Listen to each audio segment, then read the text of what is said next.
What if politics weren't to blame for the institutional corruption, the endless wars, and the burgeoning homelessness? What if rather these are all just symptoms born out of an outdated social structure? That's the revolutionary idea behind the explosive Zeitgeist documentary trilogy. Since the first movie's release in 2007, these documentaries have been translated into 40 different languages and have been seen by hundreds of millions of people around the world. But the ideas brought forward by the documentaries quickly transcended film and spawned the Zeitgeist movement, a global sustainability advocacy organization that's revolutionizing the way people think and act. And now, the filmmaker will be re-energizing the movement with yet another series titled Inner Reflections.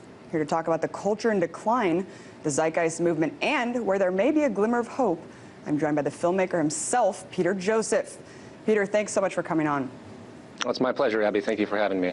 First of all, I just wanted to say that I think that these movies should be essential viewing for everyone on the planet because you really present these concepts that are not so much new or revolutionary as they are just glaringly obvious truths in the way that you articulate them, Peter.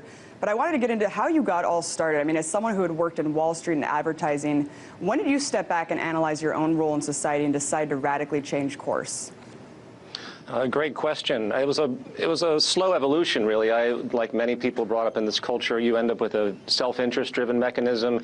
I came from a middle-class family. We had no real wealth, and I came into the world. I went to school. I dropped out due to debt problems, of course, like many do today in the educational college career problem that we have, which, you know, most college debt is the peak of bankruptcy coupled with medical debts in aggregate.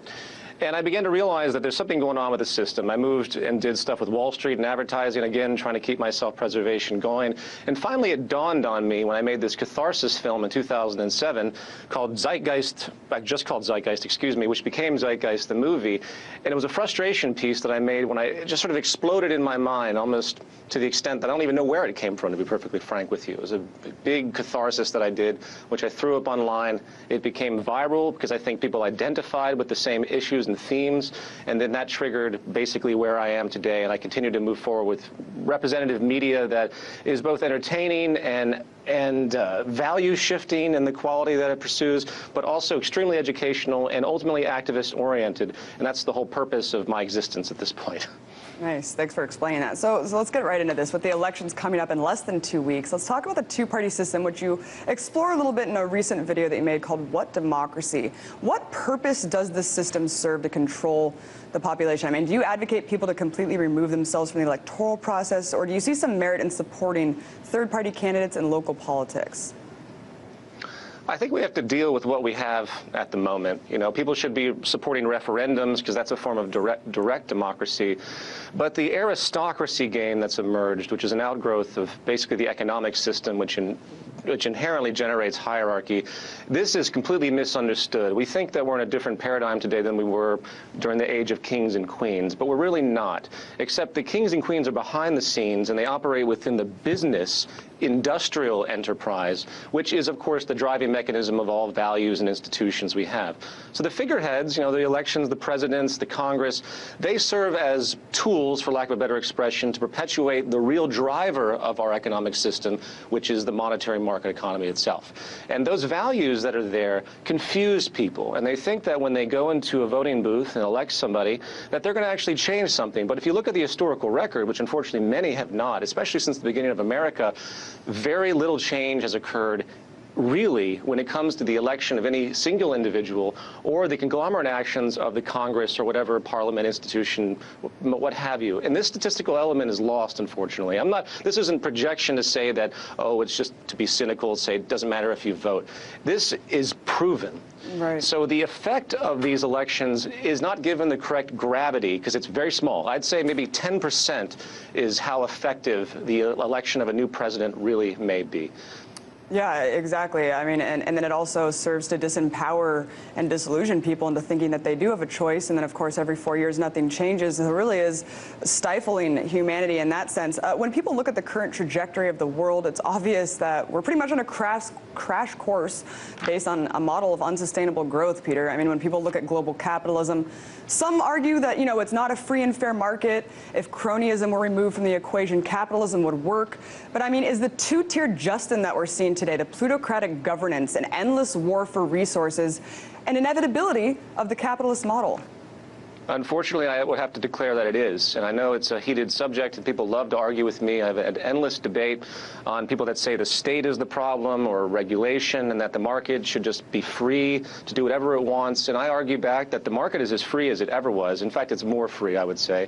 There, at least in the past, were restrictions on the market economy and how it could influence the aristocracy's decision to basically rule everything through war. And again, the things that nothing has changed in this regard. You go back to feudalism and you have the same tendency. But the idea that there's something that can be regulated on a system that's inherently corrupt, in my view, a system that clearly says that you can get money, have the freedom of money to do whatever you want with it, hence the Supreme Court decision that says that spending money for political campaigns is actually equated to free speech. Now, this delusion that we've come up with to say that we can spend money for whatever purpose possible and influence anything is at the core of the vast corruption we see. And you can go back to Marx, you can go back to Thorstein Veblen, you can go back to all sorts of thinkers in the early 20th century that, despite their criticisms, they were on to something with this. And it's unfortunate how fast people are to shut down this idea. So, you know, my friend Lee Camp has a famous joke. We applaud politicians now that come and tell us that they're not going to give us health insurance in America or, you know, universal health care in America. Why? Because this delusion of socialism has come forward. So any type of communal attribute, which isn't related to money and the freedom of money, now is being misconstrued as something that will lead to tyranny or oppression. And we have F.A. Hayek and Ludwig von Mises and all these economic philosophers that have compounded this notion, and that's one of the core religious rituals, if you will, of the political establishment to reinforce this idea that freedom and democracy is equated to money. And this has justified the mass majority of wars. It's justified the general disregard for the growing homeless and poverty population in America and across the world. And it's also brainwashed people to basically disregard humanity on the global scale, to say we have 1 to 3 billion people either starving to death or in absolute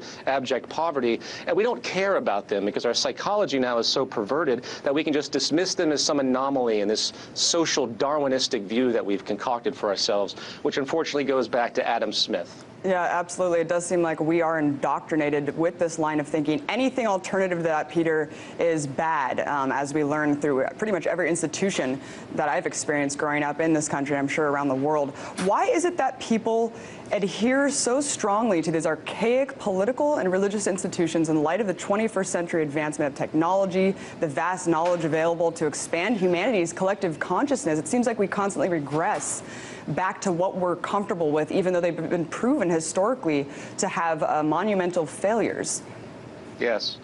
I call it a move from superstition to science. If you look at the social structure, it goes back so far, and it discludes so many modern advancements that people's traditional values are so caught up in the voting process, in the delegation of authority, in the general subservience patterns of the peasants, if you will, which is what the majority of humanity unfortunately is. They accept it because it's what they have always known and what they have seen. And naturally, people fear change. It's no psychological anomaly for that.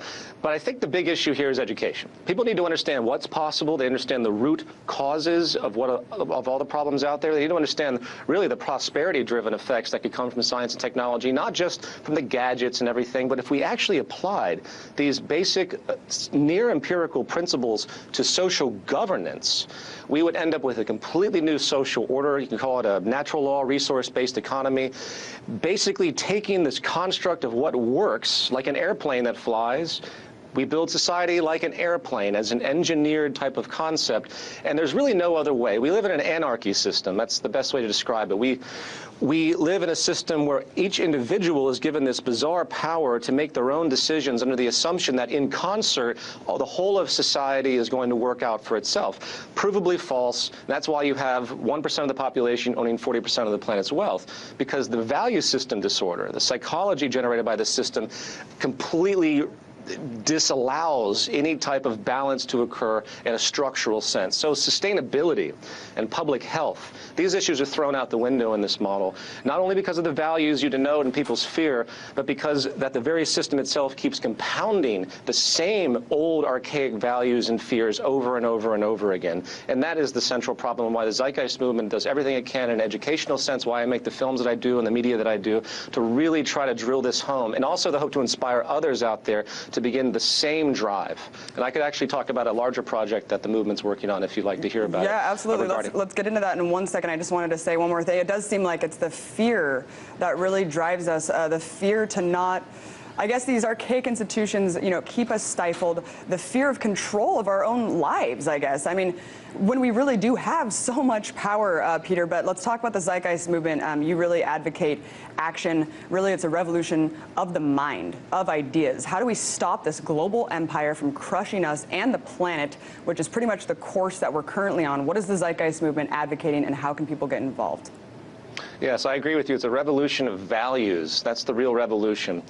As far as what people can do, the Zeitgeist movement attempts to take the lowest grassroots level possible, and we want to get important information, very technically viable, not speculative, out for people to digest. With other programs that we do, apart from our event days, we have numerous event days for awareness. In March, we'll have our Zeitgeist Day event. The global event will be in Los Angeles this year, but we have about 400 sympathetic events all over the world across usually about 70 countries on average. Every time we do this, this will be the 4th year of it. But all of those kind of intellectual exercises aside, there's another project that we're doing called the Global Redesign Institute.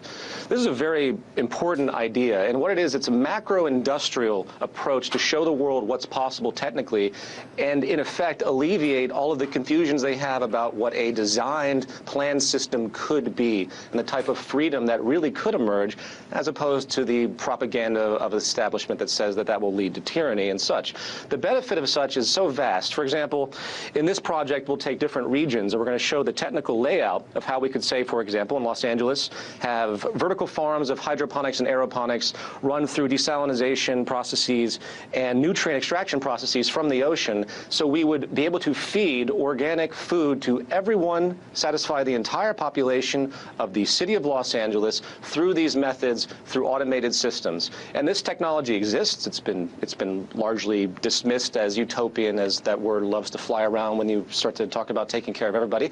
But this stuff is there. And what we're going to do is we're going to map out the entire world through time, through the chapters of the Zeitgeist movement, to show how every region can be updated in this macro-industrial way to actually resolve the core major problems of poverty, of general disimbalance, resource scarcity, and bring these technological fruits to light. I'll stop there because it can go in much larger complex associations as we build this model. It will be a virtual online model that will be viewable, and then we're going to have conferences in partnership with all of our other events that we do annually to show each region what's possible. And I really believe once this possibility comes forward, rather than everybody complaining and being disillusioned by the political establishment, economic establishment, they're going to say, this works. Forget complaining. Be part of the solution. Yeah, exactly. Be part of the solution. Yes. Be part of the community of ideas, Peter, instead of the naysayers and saying what isn't possible. We really need to step it up. And I really appreciate you exploring humanity's capabilities and capacity for change in a good, alternative, sustainable way. Peter Joseph, Zeitgeist Movement, everyone check it out. I implore you, need to see these films. Thank you so much for coming on. Thank you, Abby. I appreciate it. Many people are conditioned to not bring up politics and religions. They're confined to their own rigid perspectives fed by biased media outlets. We must begin to challenge this dogma if we ever want to progress our society and evolve the collective human consciousness.